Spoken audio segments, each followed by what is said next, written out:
Upon suffering beyond suffering, the Red Nation shall rise again, and it shall be a blessing for a sick world, a world filled with broken promises, selfishness, and separations, a world longing for light again. I see a time of 7 generations when all the colors of mankind will gather under the sacred tree of life, and the whole earth will become one circle again. Crazy Horse. Welcome to the Lost Traveler podcast. I'm your host, Henry Cameron Allen. I'm very, very privileged to have 2 very special guests today, and this episode will launch a month-long celebration and information about our Indigenous brothers and sisters. This is Indigenous Peoples Month, and I thought it would be a good time to highlight some history and how that history has affected us and continues to affect us, not only as North Americans, but around the world. I'm especially delighted and tickled because my 2 guests today, it turns out, are blood relations. We are cousins through our European ancestry. So that's very exciting. We have Sherry Rose Cardinal, who is a professional clinical social worker and psychotherapist. Welcome, Sherry. Well, thank you. So happy to have you. Pleasure to be here. And our other guest and my co-host for the series is Chief Midegah of the Red Bear Band of the Pembina Chippewa Nation, the great Chippewa Nation of the Council of the Three Fires, which was first recorded in full effect in 796 in the Common Era. Is that Absolutely. right? That's Absolutely. amazing. It is crazy. You know, people don't talk a lot about the paper that it involved, but we have scrolls from 796 AD. Potawatomi Elder Shawana, he talked all about it, but Ginina Nana Bojo, or greetings and thanks for having me. Well, thanks for being here. And it's been kind of a whirlwind meeting of my cousins, and very eye-opening for me to know that I have Indigenous relatives in my family, and a great honor as well, because I've always felt somehow connected, but not quite sure through my DNA. It doesn't appear anywhere that I have Indigenous blood, but we're all connected. All of us are related around the world. And what this has really allowed me to reflect on is that every human being on the planet is Indigenous in their heritage, and going back to the first people. And that makes me feel very connected to everyone, but especially knowing my cousins is a real state of grace for me. You know, we have a saying, and that's we call ourselves the Anishinaabeg, or the Anishinaabeg, and those who are the spontaneous people, or those that the Creator put on the earth. And we're probably one of the only people in the world that we don't define who we are by a boundary, you know, a river, a mountain, a stream, you know, a prairie or a forest. That every living person on the world, whether they're in Asia or Africa or Europe or Australia or across the Pacific Islands or North and South America, you know, we consider them also Anishinaabeg. We're all the same people. We all have the same Creator. We all live on the same earth. And so, you know, it's remarkable to me to find my relations, and which you 2 both are. That's right. And I didn't know, Sherry, that you and I were connected until I went on however you pronounce it, geni.com. And I found you and found that we are also cousins. And and this is after we met. I was just curious to find out. So let's start with you, Sherry, and your story, and a little bit of your genealogical history as well, because you have, was it half and half? European and North American? Yes. Well, probably more like,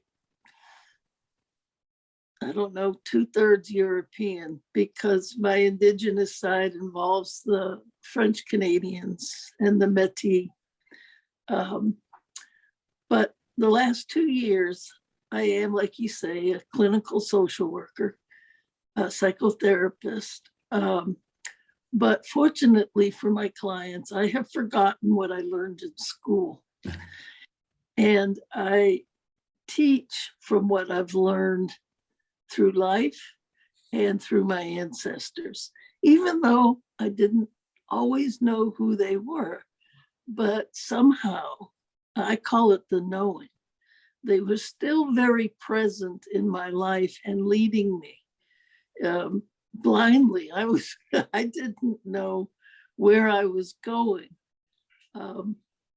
It was a quest I started when I was an early teenager, 13, 14, and met up with Chief Elton Green at the Tuscaroras. And he taught me some things and took me to my first powwow, not physically, but the Tuscarora put on the powwow, and I immediately felt the connection. And I couldn't explain it. I asked my adoptive parents where that came from. They didn't know. They said, "Oh, you got some French in you, apparently." So that started me on a quest that now has lasted. I'm 71, so you do the math. at least 55 or 60 years. And the magic of it is that it's only been in the last 2 years where I actually found my roots. And I did find my birth mother, and that was a start. We became very close. She didn't live very long, but she gave me some information which gave me a trail to follow, which I never had before. And that came through DNA.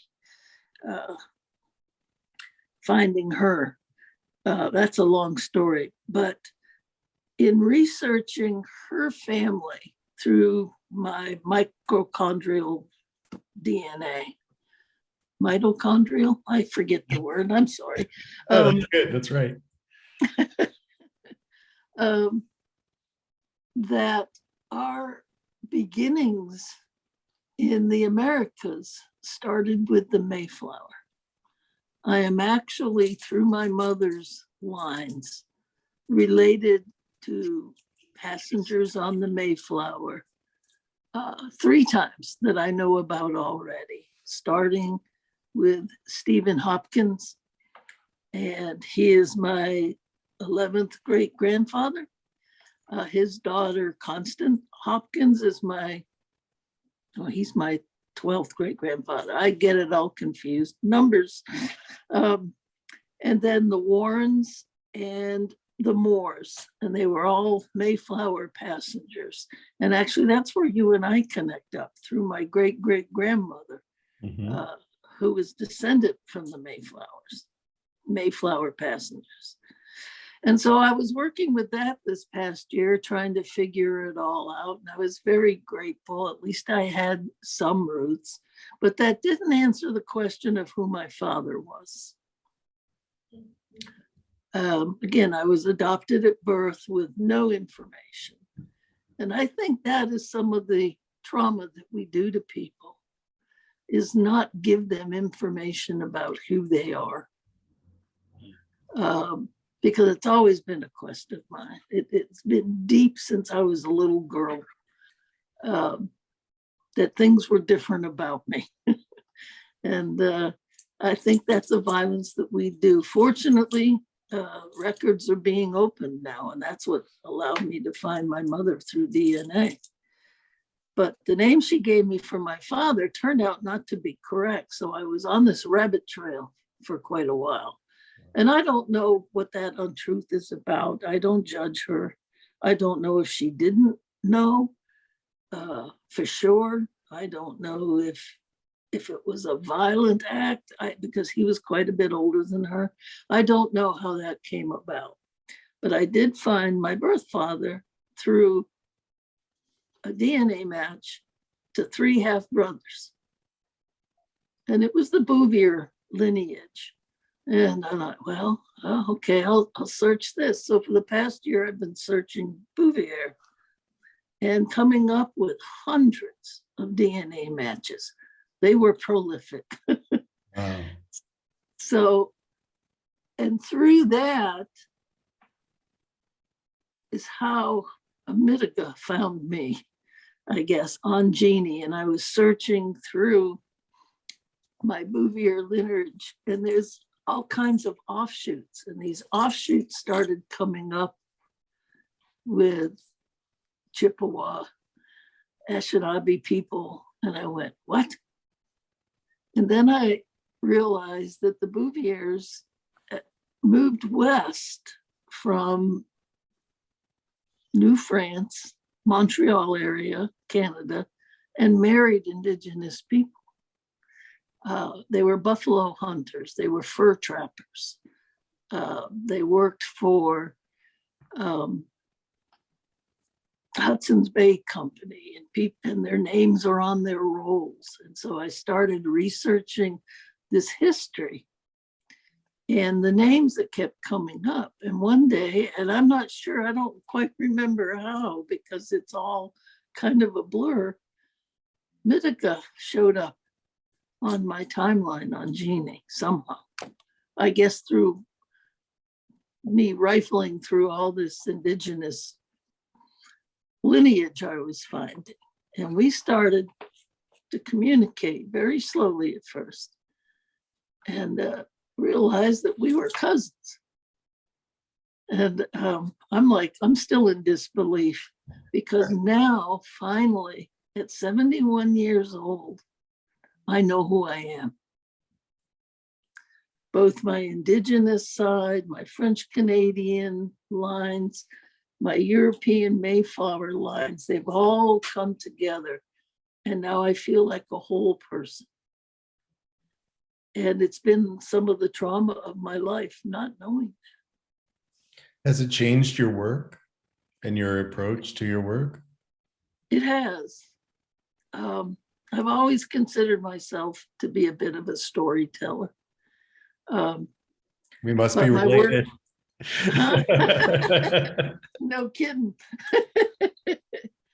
I do psychotherapy through storytelling lots of times, because people can't connect through clinical words and phrases, and it's a whole nother language, and it really doesn't serve any good purpose. So I developed a whole different clinical language. Like, for example, I specialize in treating trauma and post-traumatic stress disorder. That name kind of rankles me. Why is it a disorder? Why are we putting people in a negative box, making them think that there's something wrong with them, when post-traumatic stress injury is more the truth that something happened to them. It's an injury that happened to them that affected them psychologically, spiritually, physically, mentally. And that impact colors their whole lives. And I speak from experience, because I wrestle with post-traumatic stress injury from my own history, including a carjacking, where I was kidnapped and left for dead in the middle of a street. But that was like icing on the cake, because it taught me how to look at mental health differently. I had to go through that to understand mental health, that something wrong has happened to you that has affected your person, that has affected your ability to function in this world. Not that that's such a great thing sometimes. But that helped me to understand that there was more to the story.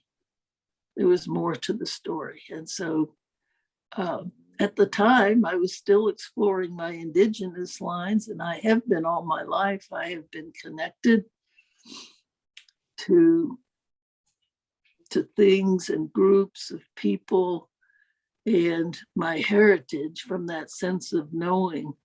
And then helping them, including people that had been through survived boarding school, residential school, depending on which country you're talking from, and understanding the lateral violence that happens in Indigenous cultures. That is a misplaced trauma from the main culture onto the subcultures that they force upon each other. It's both lateral and vertical. Starts vertical, ends up lateral. And this is prevalent in Indigenous cultures. I would venture to guess from around the world, because I also have friends in Australia and they have the same thing there with their Indigenous. Yeah. And very good friends. And we all specialize in the critical incident stress management or trauma of lives and people. And I always look for trauma, because trauma is what contributes to people behaving badly. It's always a contributor. I've never failed to find it. And I work with first responders and police in my community as well. They see trauma every day and they have no way to deal with it. And so the last 12 years, I've had a program to help police and for other first responders to deal with the trauma of their profession, which is very often on top of the trauma of their personal lives. And it gets very complicated, complex trauma, we call it. And it affects many groups of people. Yeah. And Indigenous people is one of the things that comes from my heart, that it's time we address that. That we address the trauma. And now we'll take a brief pause for a word from our sponsor. This podcast was made using Anchor. If you haven't heard about Anchor before, it's the easiest way to make a podcast. First of all, it's free, and there are creation tools that allow you to record right from your phone or your computer. Anchor will even distribute your podcast for you on Spotify, Apple Podcast, and many other places. You can make money from your podcast by building your listenership. It's everything you need to make a podcast all by yourself. Download the free Anchor app or go to anchor.fm for more information.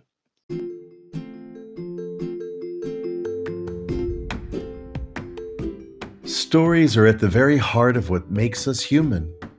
We each have one, and we can learn and grow from listening to each other. The Listen podcast is an exploration of the stories of Americans abroad and how they got there.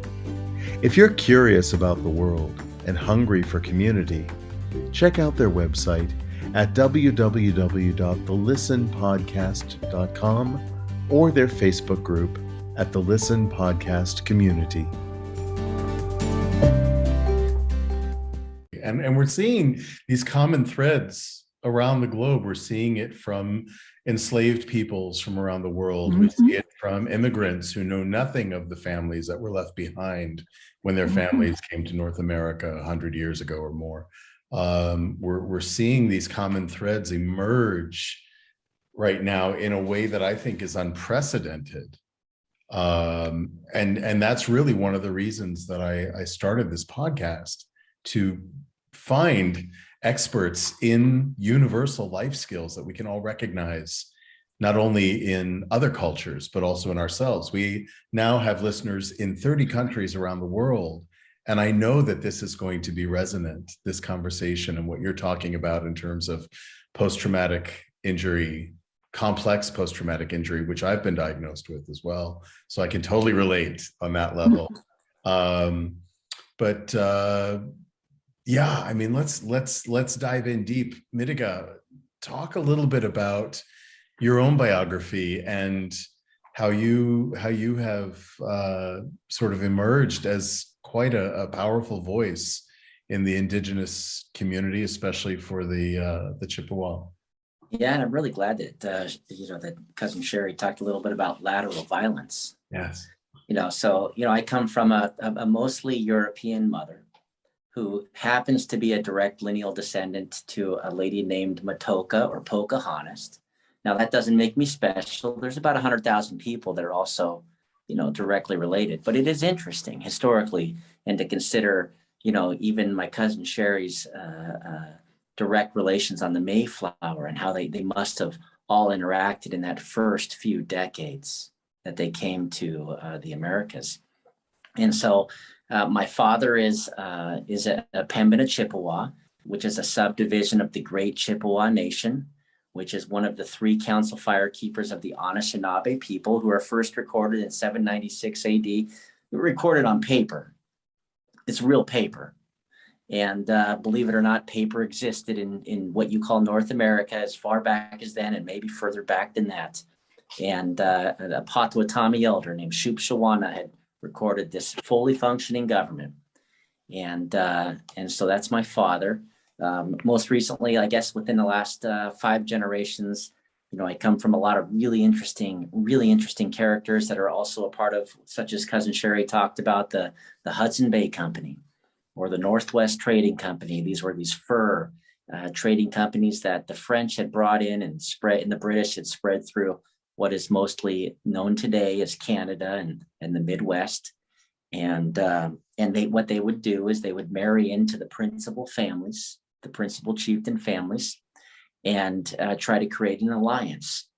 And there's their own trauma when you do that, because then all of a sudden, you're creating a mixed people that we call Metis or Michif, but the Anishinaabeg, the original people of I guess this area, they didn't see it that way. They saw it that we were all put here, red, yellow, black, and white. We call it a medicine wheel, a circle of love, and that regardless of your skin color, you're one family.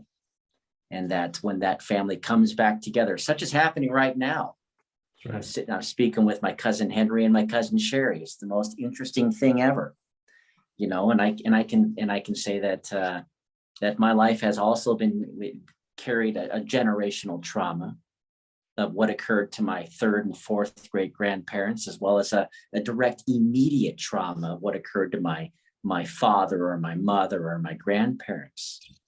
I'm not the person to shy away from my history.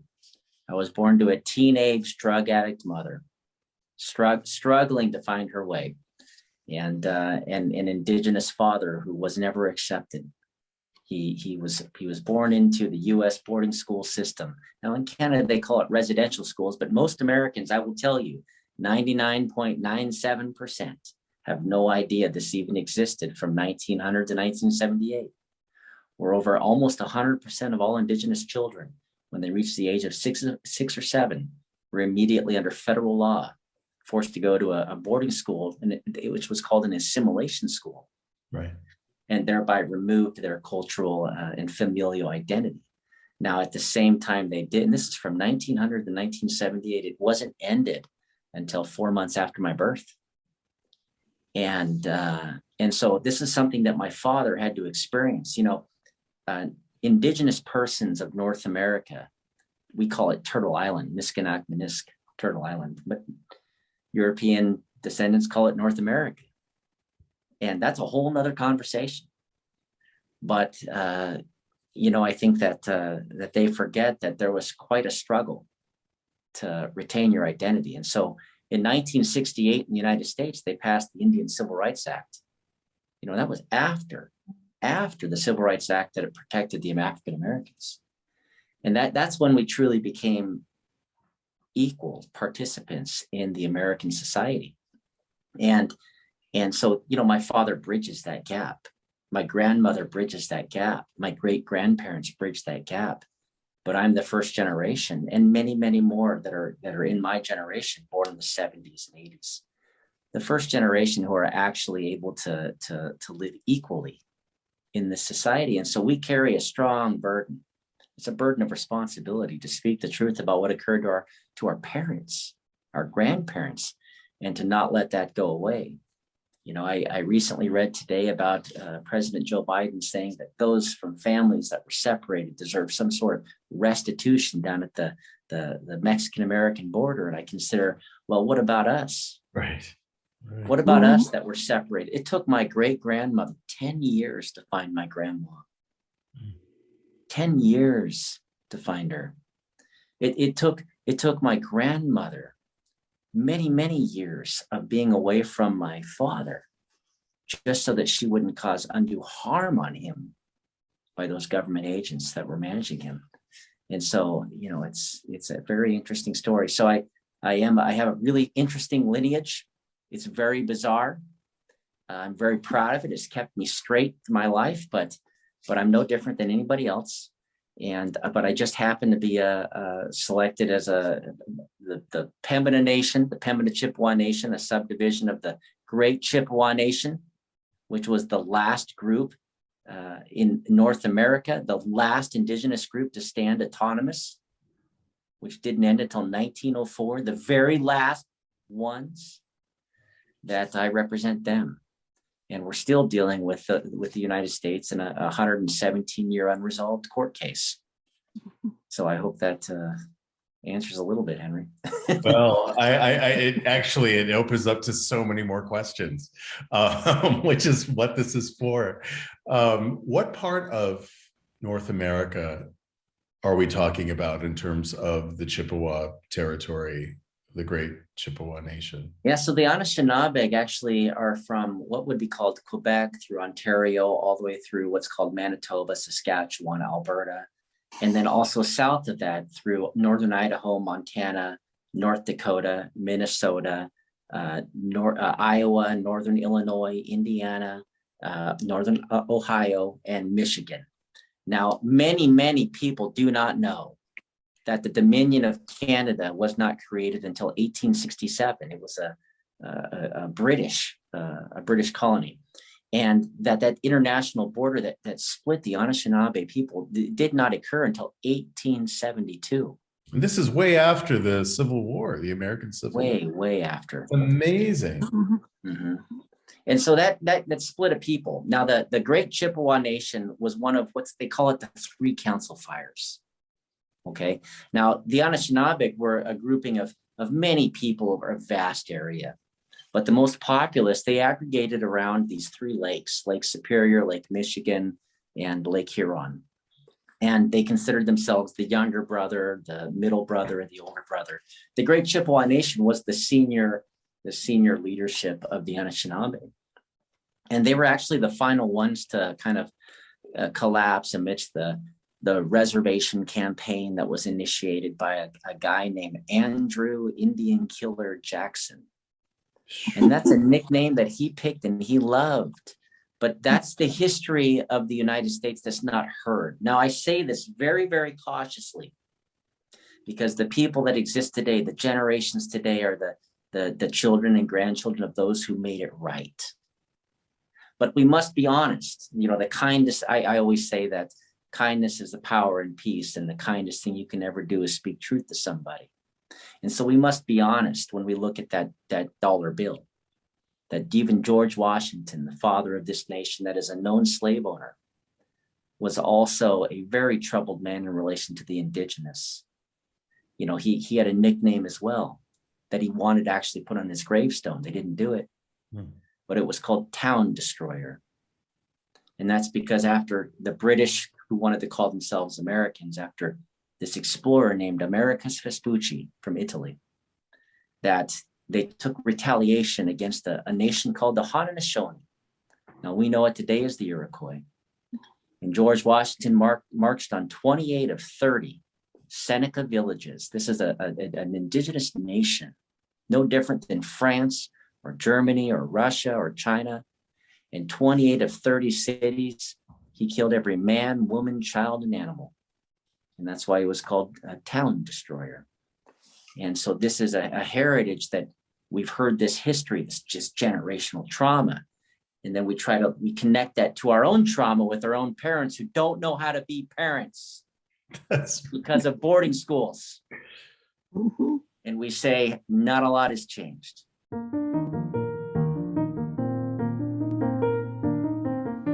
Your generous sponsorship and individual support of the Lost Traveler podcast benefits the Lost Travelers Club, a charitable project under the fiscal sponsorship of United Charitable, a nonprofit 501c3 organization. The Lost Travelers Club focuses primarily on the needs of parents who have outlived their beloved children.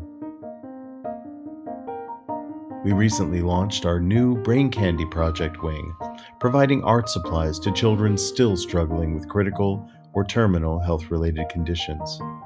We hope to raise enough funds to launch Brain Candy, an arts and literature magazine created by and for these young people. Find out more at www.braincandy.online. Thank you.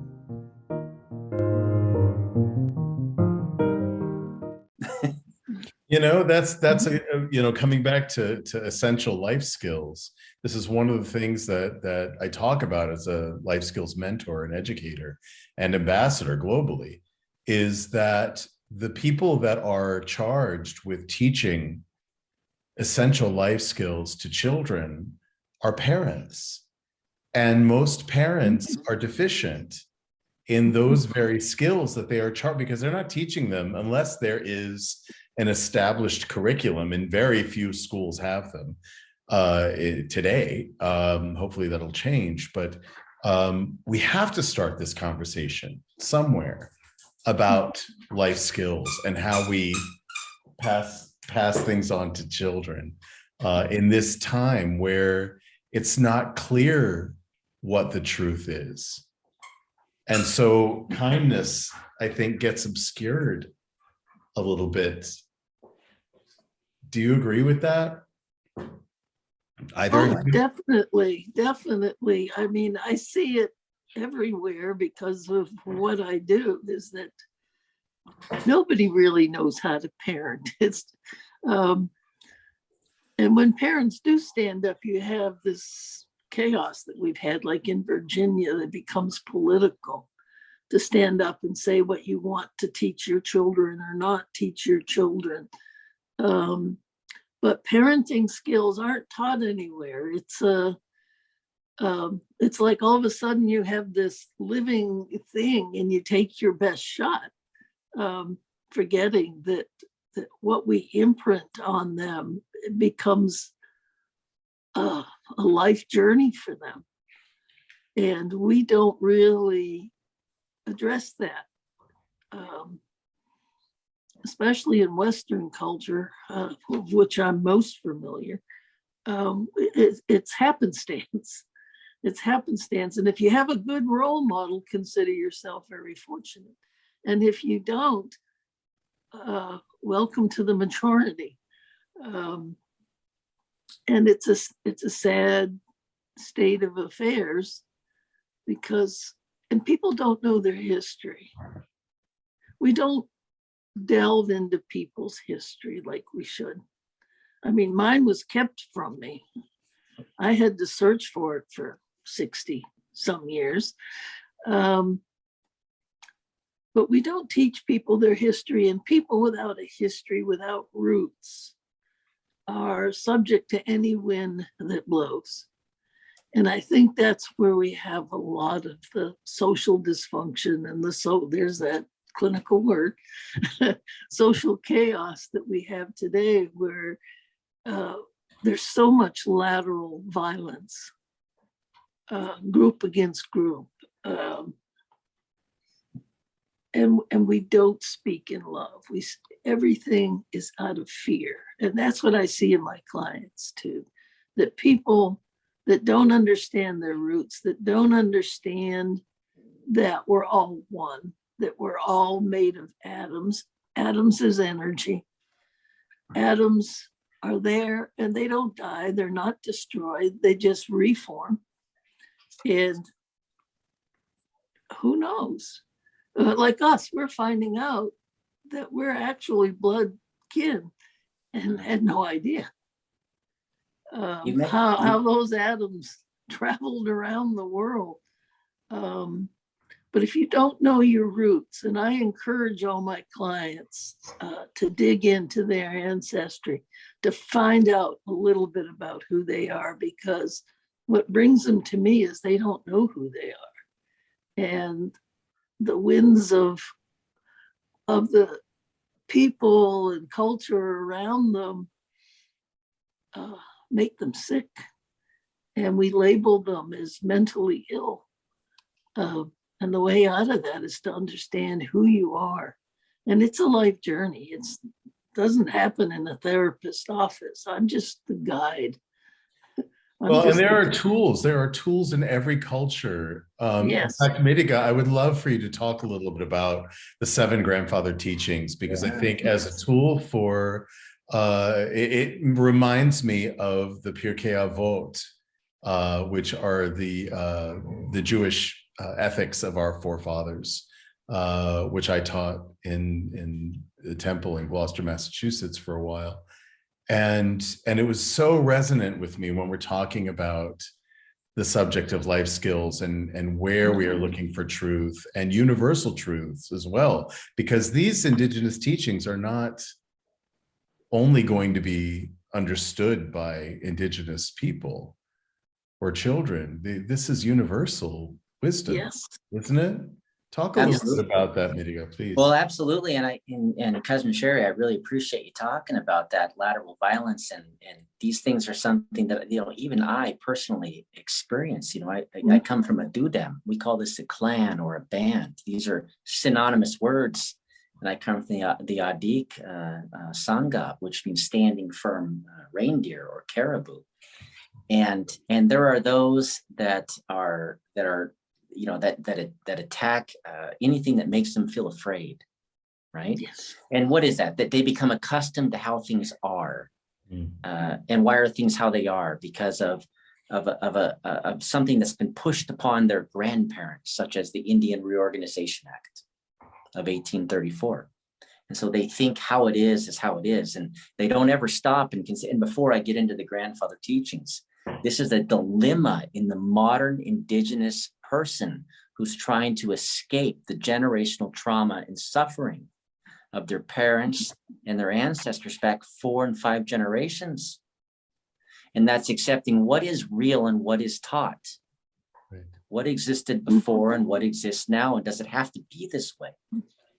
And it doesn't. The poorest communities in the world outside of Africa are Indigenous reservations in the United States, the very country that took these resources and became the most powerful entity in the world. And yet those who had these things before are impoverished, and they accept it and almost fight for that, to keep that. And so what we try to remind them is that there were teachings given to all people around the world.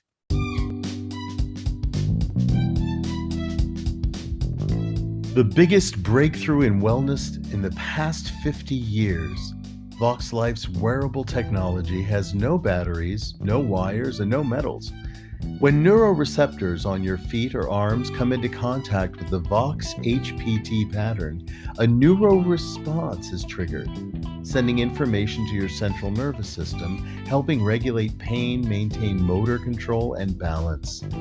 The effect is immediate, so you focus less on weathering through physical pain and discomfort and more on living a happier, healthier life.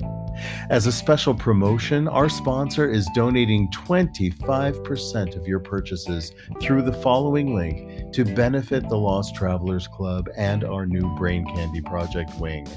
Simply visit https://losttravelers-club-braincandyproject.voxlife.com. That's VOXXlife.com. It's a win-win.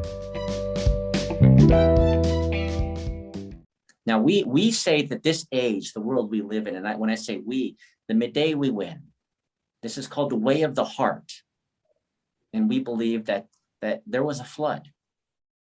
And every Anishinaabeg that you talk to, elder, back 200 years would have said the same. We had a flood. And after the flood, the Creator gave us 7 teachings on how to live in this world in harmony, in peace. And those are the real source of real power. Strength is fleeting. Strength, control, I'm the strongest person, that disappears in a short period of time. We've seen that through world history. There is no more Roman Empire. Right. Okay. There's no more Ottoman Empire. There's no more USSR. These things disappear. And if we're not careful, this can also hit home as well with that flag that we see, red, white, and blue. Nothing says it has to be forever. Right. But we certainly hope that if we follow core principles, perhaps it could. And so we say to have true power is to have true kindness. And that's to use wisdom, use love, use respect, use courage, use honesty, use humility, use truth in all things, in every step, in every word. And these 7 grandfather teachings of our grandfathers, will bring to fruition true power in your life, in others' lives, and in the world. And that means you have to speak for the tree, and you have to speak for the water, and you have to speak for the earth, and you have to speak for the people, because this really is the most precious place in the universe. And so we need to be teachers of kindness with our children, with our immediate family, and with our communities. How do you teach your boys, your beautiful boys, about truth and what that means in the time that they are growing up? They're quite young still, but I'm sure they're starting to get a sense of the world around them. And how does Midegah teach My boys. his boys? So I've been blessed with 2 little mini me's. Yes, One of them is Henry. Henry, he's That's 4 for years sure. old. Good name. His Chippewa name is Anamiki, Thunderer, and he is that. And my oldest son, David Sr., is that means Dagabuju, or the great gift, the great present. And what I do when I'm with them is I try to give them time.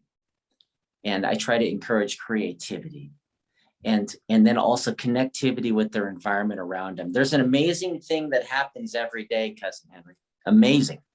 Every single day in the evening, the sun sets every day. And so when I'm with my boys, one of the things we do is we take what I call a walkabout. We go on a walk into the woods and we go find a place to sit. And along that way, we see other people who are on journey, other things on journeys, insects, animals, creatures. And what they're trying to do is get back where they started their day, because it's about to be night.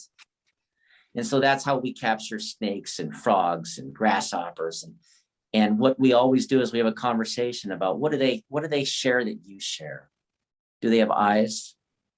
Do they have hearts? Do they perhaps have families? Are they living here as well? And if you woke up tomorrow with your consciousness, but you were in a body of an ant, how could you tell me that you're Henry and you were a human? I would think you're just a crazy ant, right?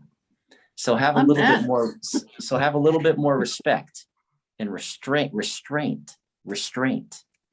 And so that's something that I try to instill in them. And then we sit. And there's a few things that originate from way back in the very beginning. You know, I guess we could all say we all come from, we're all related. All 3 of us are related. But I guess we could say everybody in the world's related. We all come from an original ancestor. Right. An original father and an original mother. And I guess there was a point in time, if we were to be honest, that they were sitting in that first day and they saw the sunset. And when they did, as I do with my boys, you feel everything calm down as that sun goes down. And you immediately realize your entire structure that you've created around you in society today is a manufactured reality, but this is real. This is real. And in this place, you're not separate from everything else that's there. So that's when those 7 teachings come in. And so practical, easy to understand at any age. And it was really, I meditated on them quite a bit. And I'm going to put, by the way, listeners, I'm going to be putting in the description a link to the Little Shell Pembina Nation website. These teachings are there as well as a lot of other information that I think you'll find very interesting and inspiring.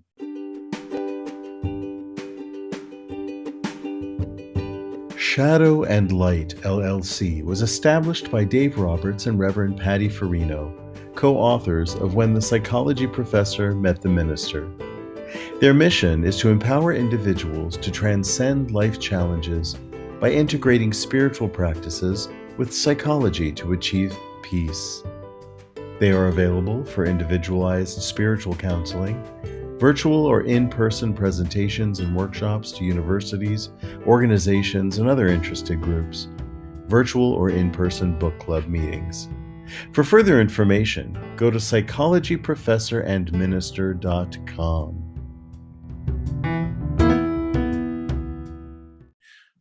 Sherry, what about you? And you sent a picture to me of your beautiful grandsons. Do you talk to them about truth? Because they're a bit older now. And, what I know is true in my mentoring is that a large percentage of young people today are looking for those essential truths and life skills online. They're finding them in YouTube videos, and they're finding them in, places that we can only imagine. How do you guide them? Well, boy, that hits home. That's a very deep, sad place for me. My grandsons live in Canada. I'm here in Texas. We really haven't been able to see each other for over 5 years now. Oh, wow. And so we Zoom it. In fact, my youngest grandson just turned 11 on Thursday. And so I Zoom in and we talk but my daughter-in-law is Cree and her family is Cree. And up till now, they really haven't accepted me as being Indigenous because I couldn't give them names and numbers and things.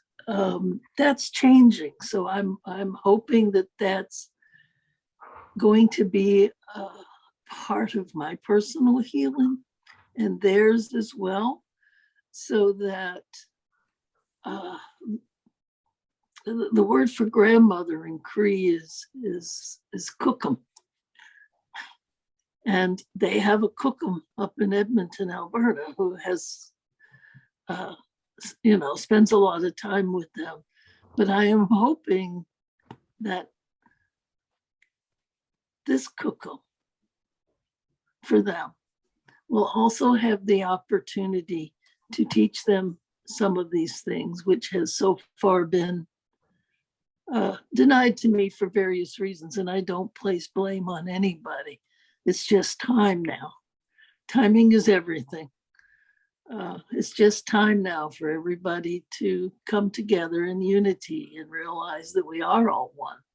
And that includes my son and his family. Yeah. Thank you for going there with me. Is it okay if I interject for a moment here? Yeah. Sherry, you are my cousin. You're my DNA is inside you and yours is inside me. And, there's a guy that most Cree know. His name is Cuthbert James Grant. He was a member of the Hudson Bay Company and the Northwest Trading Company. And his wife was Margaret Grant. Her name was Utinawasis. And that means sky child in Cree. And she's very well known in their history. And so I would highly encourage your children to know their own history, because when they do, they'll find these names and then they'll say, wait a minute, my grandmother is a cousin of these people. is a cousin of these people, because you are. You know, that's the sister of Miscomukquoh, Chief Red Bear the First, one of the principal chiefs of all Anishinaabeg. And he roamed where he wanted. You know, he was like the elk. He went where he wanted. But that's your family, and that's their family as well. And I think it's just reminding them that we have far more in common than we might assume at first glance. Yeah. I thank you for that. I will talk with you later. I couldn't write all that down fast enough. You could go listen to the podcast later. It's here forever. I'll make sure you get a copy of it. But that's something I think the three of us too can relate to. You know, I sadly lost my son to brain cancer when he was 13 years ago, a lifetime. And to have distance between yourself and your children is painful. And I know that for my parents as well, I didn't live when Cameron was alive. We didn't live close to them. My father and stepmother were in Brazil. And years went by without their being able to spend time with him. My mother was in Colorado. I was in Minnesota. And so it was, you know, I can feel the distance, and I can feel the hurt. And one thing that I do know is true is that they know somewhere in them the connection between you. Time and space don't matter, really. It's not linear. And now I got a message for you, Henry. Yeah. And it's something about, someone was talking earlier about atoms. You know, atoms are these little charged particles that I think everybody in the world today would accept exist. Okay. And there's a vast distance of empty space between these things at such a small level.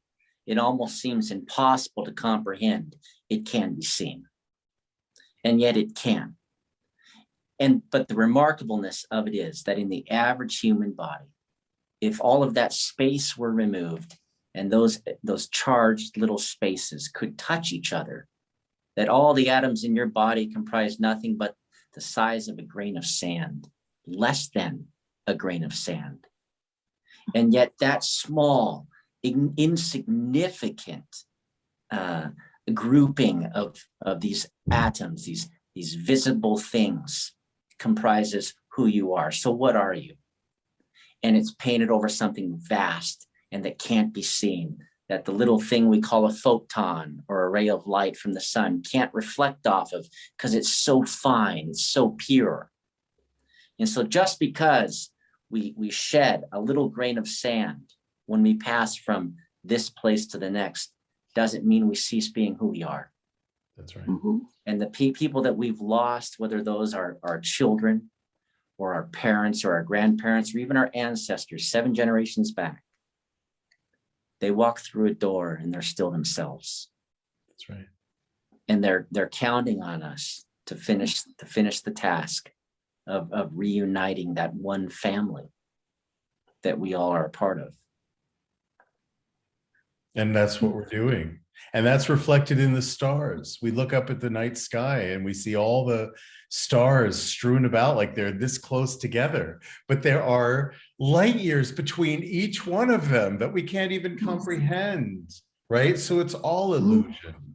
It's all illusion, right? Yeah. Space, time, all of that energy, like you said, Sherry, we are all energy, everything in this universe. And energy cannot be created and it can't be destroyed. It just changes form, right? And so death is an illusion. Distance is an illusion.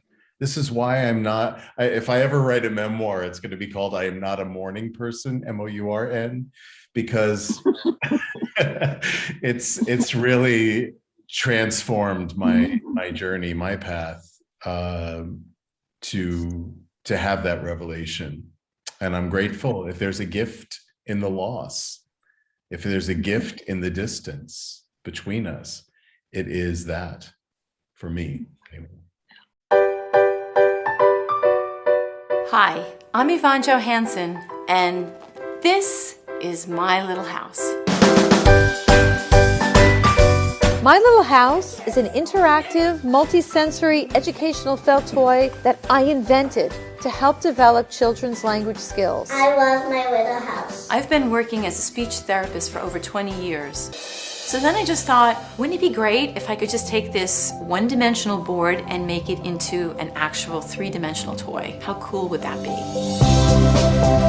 That's the idea behind My Little House. You can spread it out flat like a 4-panel felt board, or here's the cool part. In the blink of an eye, My Little House easily converts into a 3-dimensional reversible house. My Little House comes with 36 felt cutout pieces that match outlines in 8 colorful rooms. And they're felt, so they stick.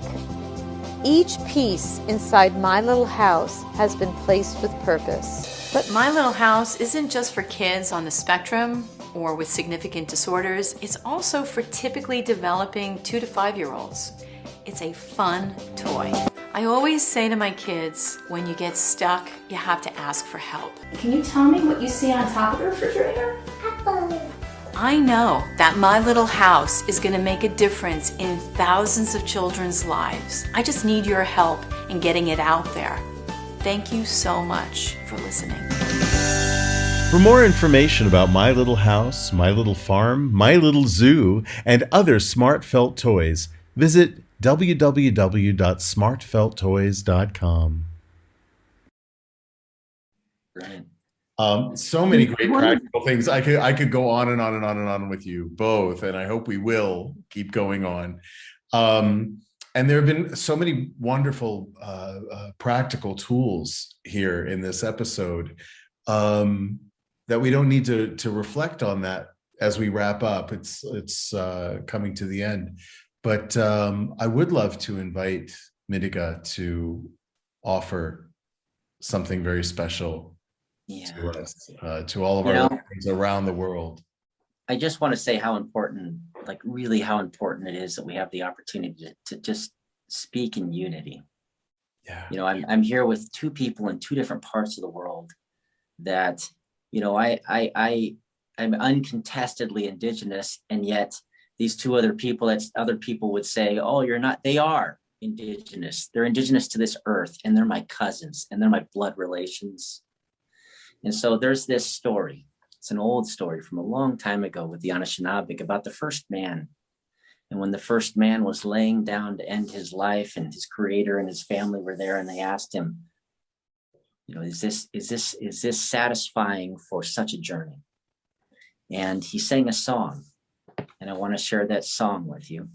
And in that song, there will also be some English verses that kind of explain a little bit about what's going on. But it's acceptance. And the clearest path to healing is acceptance. It's acceptance of who you are and every component of that made you who you are. If you're struggling, if you're challenged, if you can't understand why something doesn't feel right, study your parents and your grandparents and your ancestors, and you'll find a struggle that matches your own. And then you'll understand your journey. Right. So I'm going to share it with you, and I appreciate that you allow me to do this. It's called Going Home. And in some regard, we're all going home right now, right? Right. Yes. All right. Absolutely. Dabe debe we damoman.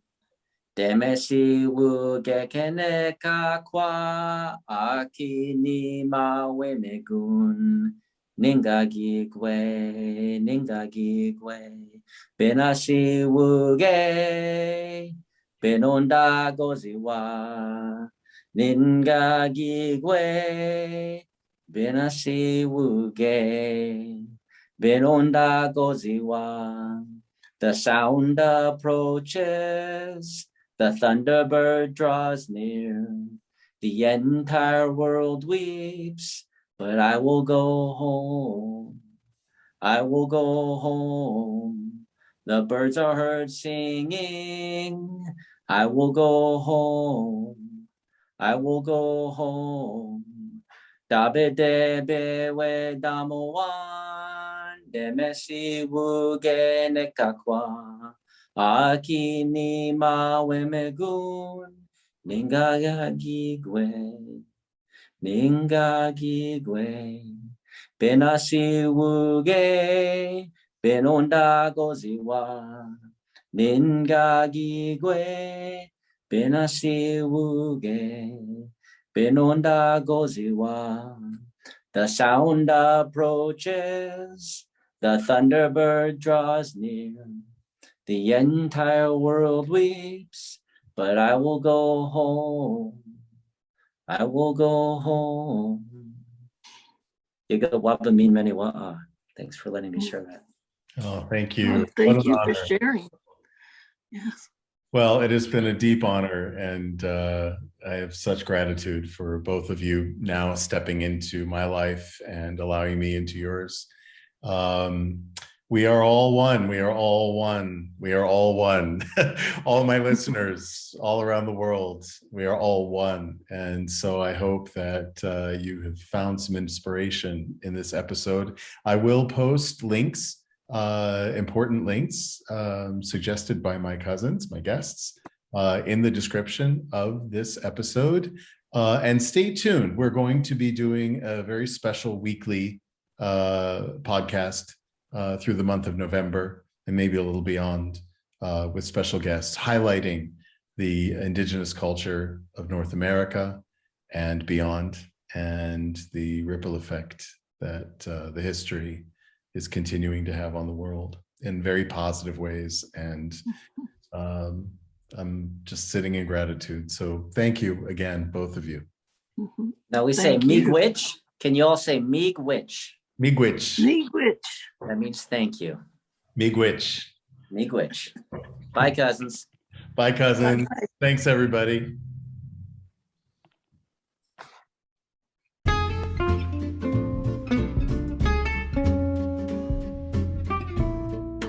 You've been listening to The Lost Traveler with Henry Cameron Allen.